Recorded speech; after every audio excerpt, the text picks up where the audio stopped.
Welcome to the Bioneers, Revolution from the Heart of Nature.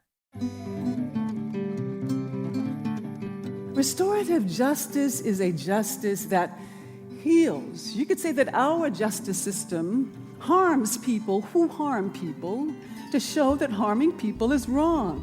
Huh? So when I found out about this wonderful healing justice, it was an epiphany for me because I realized I could be the lawyer, the warrior, and the healer all at the same time. All at the same time. It's all alive. It's all connected. It's all intelligent. It's all relatives. We stand at the threshold of a historic opportunity in the human experiment to reimagine how to live on Earth in ways that honor the web of life, each other, and future generations. It's a revolution from the heart of nature and the human heart. In this series, The Bioneers, Revolution from the Heart of Nature, we celebrate social and scientific innovators with breakthrough solutions for restoring people and planet, creating a future environment of hope.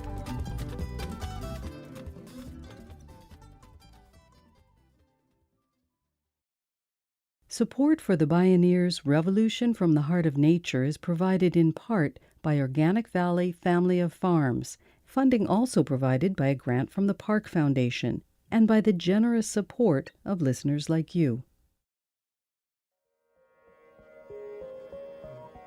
An eye for an eye will make the whole world blind. These words of Mahatma Gandhi sum up the fateful crossroads the world faces today.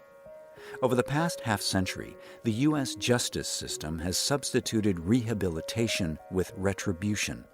From Congress and the courts to the executive branch, the message has been clear: mass incarceration, the war on drugs, the militarization of police, mass surveillance of everyday life. Make no mistake, the scales of justice have tipped radically against the poor and people of color, especially African Americans. It's no accident this trend began gaining traction coming out of the civil rights battles of the 1960s. Today, the racial justice movement in the U.S. is successfully using a relatively new tool, restorative justice. It arrests the cycle of youth violence and incarceration early in schools and juvenile justice policies. Young people of color are taking the lead, transforming schools and their communities. This is Restorative Justice, From Harm to Healing, with Oakland attorney and Restorative Justice Pathfinder Fania Davis and Restorative Justice for Oakland Youth Advocate Cameron Simmons. My name is Neil Harvey. I'll be your host. Welcome to the Bioneers, Revolution from the Heart of Nature.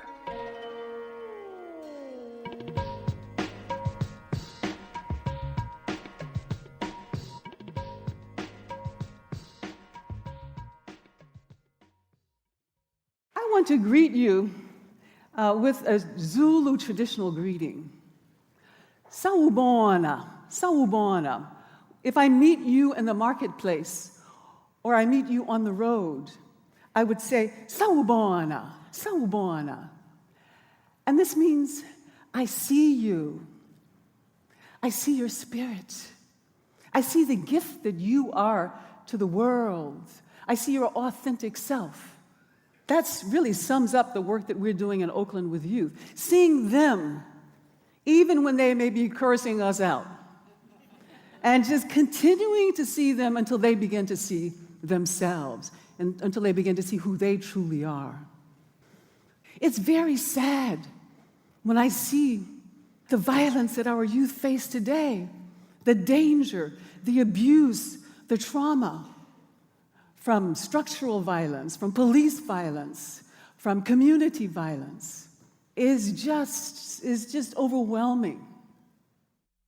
Fania Davis is co-founder and executive director of Restorative Justice for Oakland Youth. She launched the organization in 2005, but her justice work began decades earlier as a passionate activist in the civil rights movement. Born and raised in Birmingham, Alabama, she experienced the savage racial hatred and injustice of Deep South segregation that spawned a menacing name for her hometown. Fania Davis spoke at a Bioneers conference. I lived atop Dynamite Hill, that was the name of my neighborhood. It was called that because of all of the bombings that took place in our neighborhood for black families who happened to move in, pushing the color line. And of course, Birmingham was called that because of the many, many bombings of churches and of people like Reverend Shuttlesworth and others who were leaders in the civil rights movement. Two of my closest friends were killed in the Birmingham Sunday school bombing. And I want to honor them. I want to invoke their names right now. Carol Robertson, we honor you. Cynthia Wesley, we honor you. And all that I do today is in remembrance of you, to honor you. It was dangerous for me as a child growing up in Birmingham on Dynamite Hill because of racial violence, the violence of the Ku Klux Klan. So I left the South as an angry warrior. I was involved in almost every major movement of the end of the 20th century. The Black Power movement, the Black Nationalist movement, and at one point, I was so anti-white that when my brother, who was in the National Guard at the time, brought a colleague home with him who was white, I stood in my doorway. You cannot bring him in here. Of course, who does that remind you of? That reminds me of George Wallace, right? Yeah, who stood in the doorway of University of Alabama to keep Arthurine Lucy from coming in. I was filled with rage. I was a warrior for justice in a way that privileged anger and rage. In 1969, during the FBI's Scorched Earth campaign against the Black Panther Party, police broke into Fania Davis's home and shot her husband, who nearly died. Her sister, Angela Davis, also a Panther member, was put on trial a year later for attempted murder and conspiracy. She would later be acquitted. Fania Davis decided to become a trial lawyer, speaking out for her sister and battling racism in the courts. And after about 30 years of this, I began to feel out of balance, and I literally became ill physically, affecting the feminine organs. I intuitively knew that I was being asked to rebalance myself, to bring more feminine energies, more creative energies, more spiritual energies, and more healing energies into my life. And I synchronistically and serendipitously ended up in a PhD program in Indigenous Studies, which allowed me to study with healers all over the world, especially in Africa, and especially a Zulu healer by the name of Busamazulu Credo Mutwa, my spiritual father. I studied with him and came back to this country, finished my dissertation in Indigenous Studies, couldn't find a job doing this wonderful healing work, and so, kicking and screaming, went back into the practice of law. But it's a good thing I did, because I was able to find out about restorative justice. Restorative justice is a justice that heals. You could say that our justice system harms people who harm people to show that harming people is wrong. Huh? And what happens? What happens is that harm replicates, it reproduces, it metastasizes, it begins to saturate our existence. That's so much of what we see around us. That is what, in part, has breeded the abomination of mass incarceration, of the prison industrial complex. We know that harmed people go on to harm other people. Studies show that if you have experienced trauma, even observed trauma, if you don't heal that trauma, you're going to go on and hurt someone else or hurt yourself. And it goes on and on and on. So restorative justice recognizes this, rooted as it is in indigenous principles of healing and of reconciliation. And so it sees crime as damage, as harm to relationships. And justice, therefore, must heal that damage and repair that harm. So restorative justice seeks to heal the harm rather than replicate it. So when I found out about this wonderful healing justice, it was an epiphany for me, because I realized I could be the lawyer, the warrior, and the healer all at the same time. All at the same time. Yes. So it was an incredible moment in my own personal journey into wholeness. And that is the foundation upon which I do the work that I do today. Fania Davis educated herself about restorative justice. She traveled around the world attending conferences and worked with movement leaders. She was especially inspired by meeting Archbishop Desmond Tutu, who in 1995 became chair of the groundbreaking Racial Truth and Reconciliation Commission in South Africa. I really wanted to go to Africa to do this work, to war-torn regions in Africa. And Becky, who was the president at that time, said, "Oh yes, come, we need you. The people are knocking down our doors for this reconciliation work. Come, come." But did he ever offer a job? No. So I found myself frustrated. But then a friend said, "Fania, Oakland is Darfur. Oakland is those war-torn regions of Africa."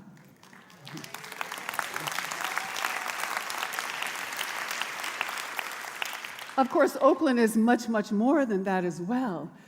But something rang a bell. I had another epiphany. So from there, we formed Restorative Justice for Oakland Youth. And our mission is to promote restorative justice principles and practices, policy and practices, systems change, and direct services in schools, the juvenile justice system, and in communities. When Fania Davis began Restorative Justice for Oakland Youth, known as Our Joy, she was working in a city that had the reputation of being one of the nation's most dangerous metropolises. She and her colleagues have surprised everyone by demonstrating how dramatically that reputation could turn around. We had one school pilot starting in 2007 that succeeded in completely eliminating violence, in increasing test scores, in reducing suspension rates by 87%. Yes. And that got the attention of the entire school district, and within a couple of years, with some organizing by youth and these amazing outcomes, the Oakland Unified School District passed a resolution adopting restorative justice as official school policy. Thank you. When we return, more about how Our Joy has accomplished resounding successes in Oakland, and how a young black man's engagement with restorative justice changed his life and the lives of those who once punished him. This is Restorative Justice, From Harm to Healing. I'm Neil Harvey. You're listening to the Bioneers, Revolution from the Heart of Nature.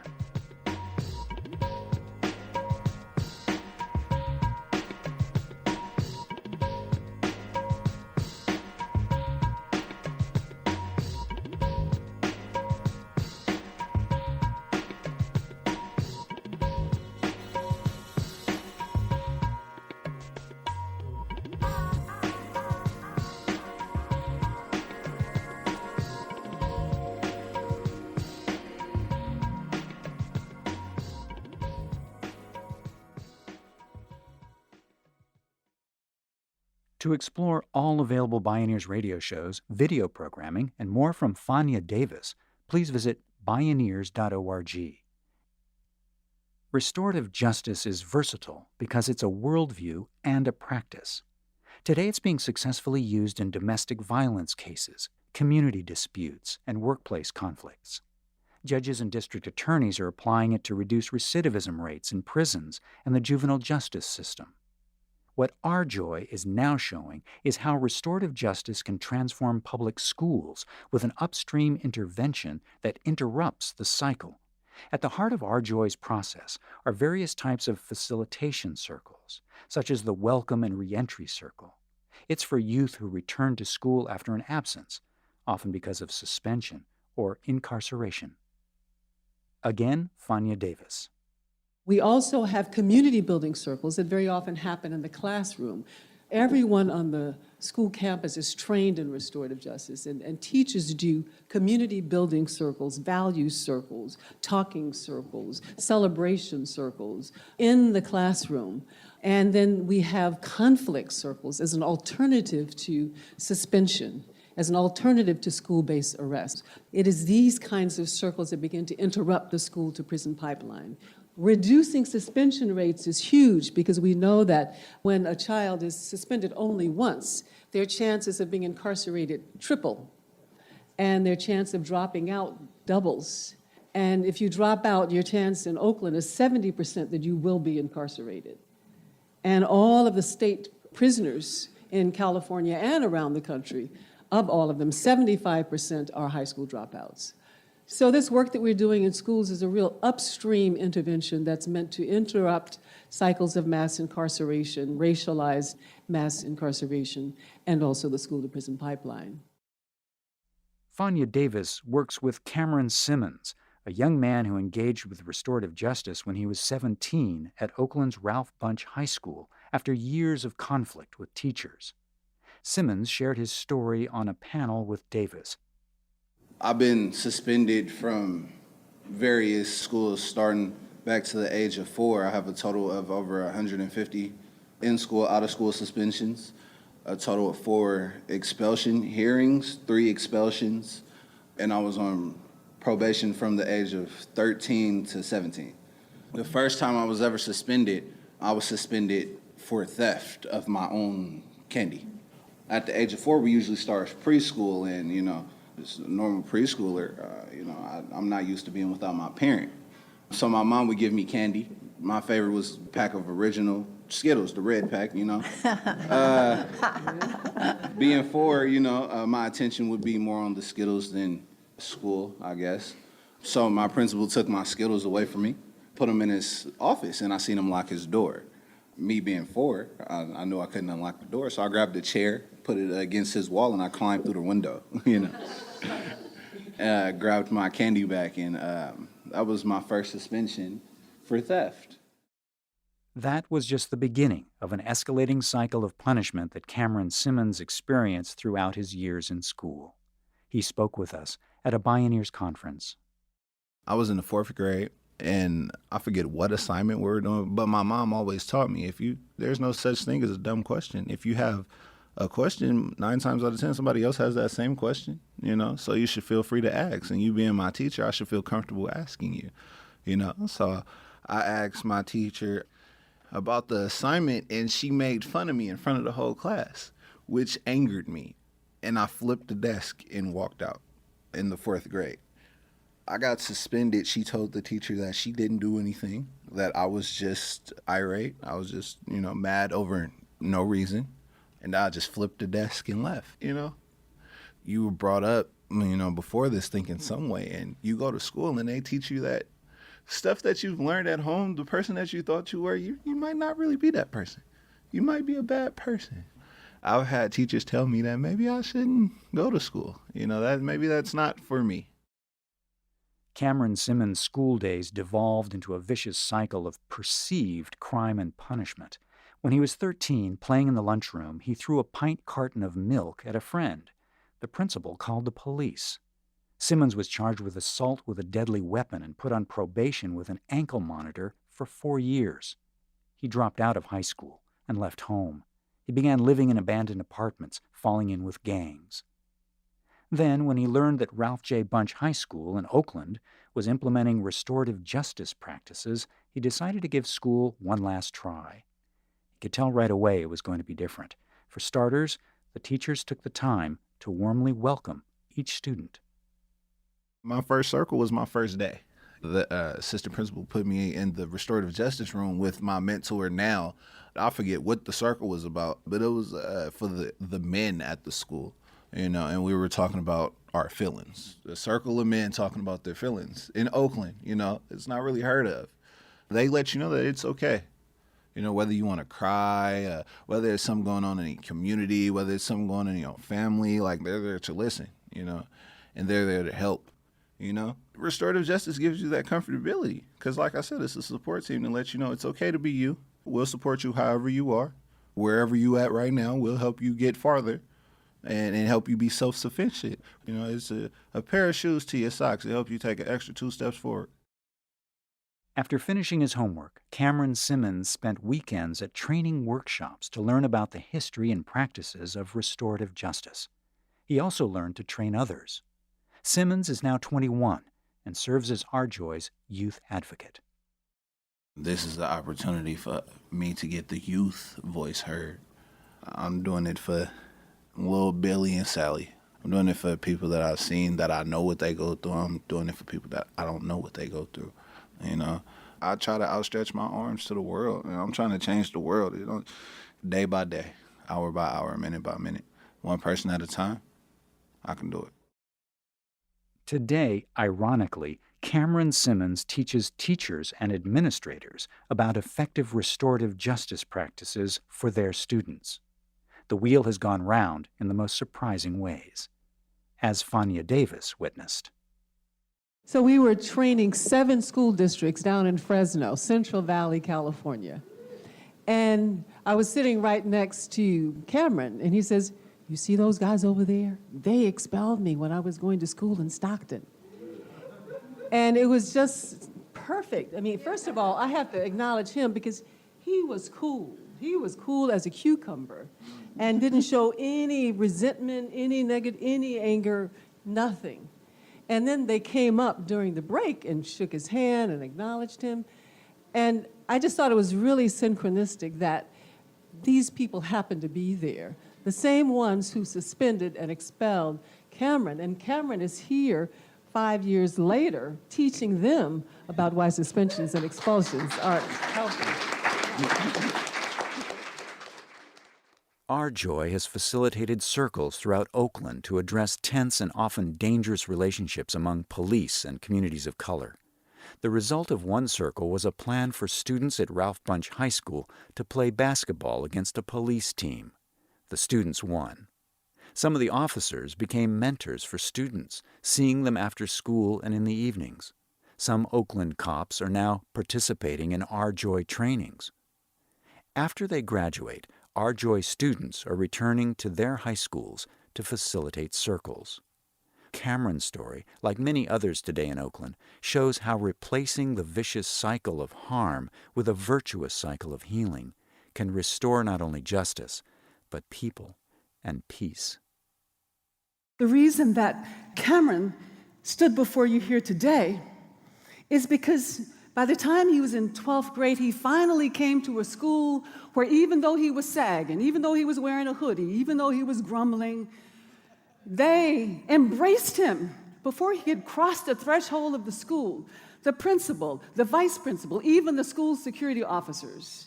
He came into the principal's office, and she looked at his jacket of 150 suspensions and multiple arrests, and she invited him to tear it up. Tear it up. Yes. He thrived. He graduated with a 3.7 average. And this is the story of many other youth. So today, Restorative Justice is in 30 schools. That resolution didn't collect dust. The district has put its money where its mouth is. $2.3 million budget just for restorative justice with 40 employees.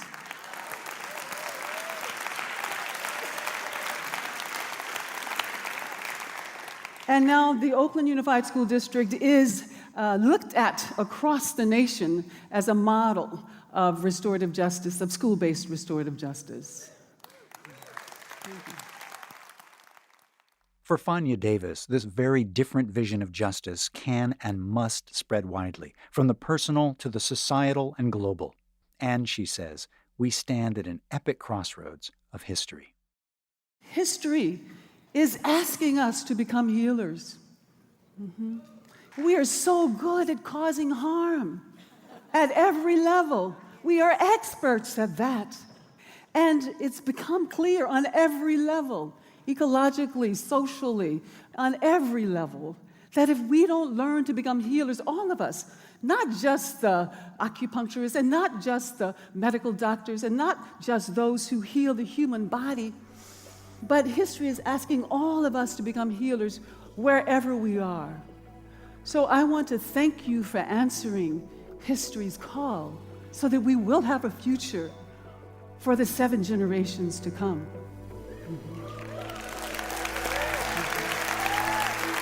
Thank Thank you. Thank you.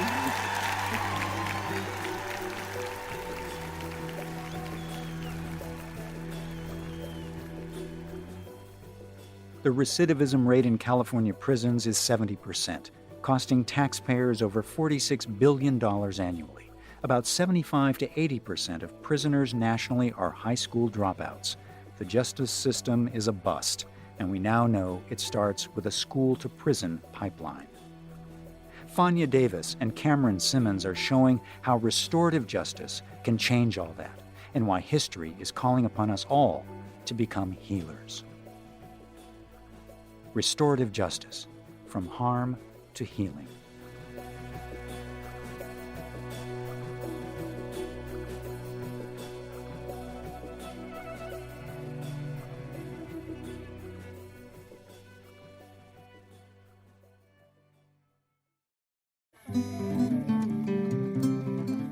You can see and hear more from Fania Davis and Cameron Simmons and explore more Bioneers radio programs, podcasts, and videos online at Bioneers.org. The Bioneers Revolution from the Heart of Nature is a production of Bioneers and Collective Heritage Institute.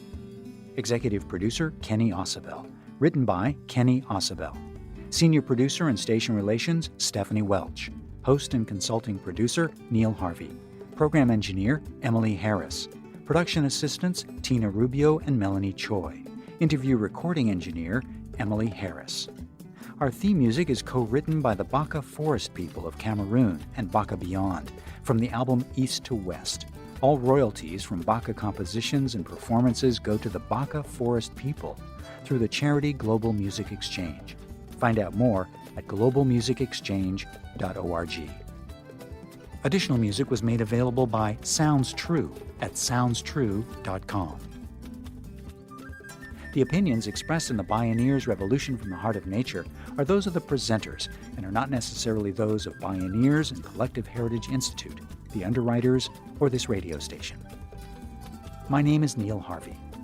Thank you for listening. I invite you to join the Bioneers in inspiring a shift to live on Earth in ways that honor the web of life, each other, and future generations.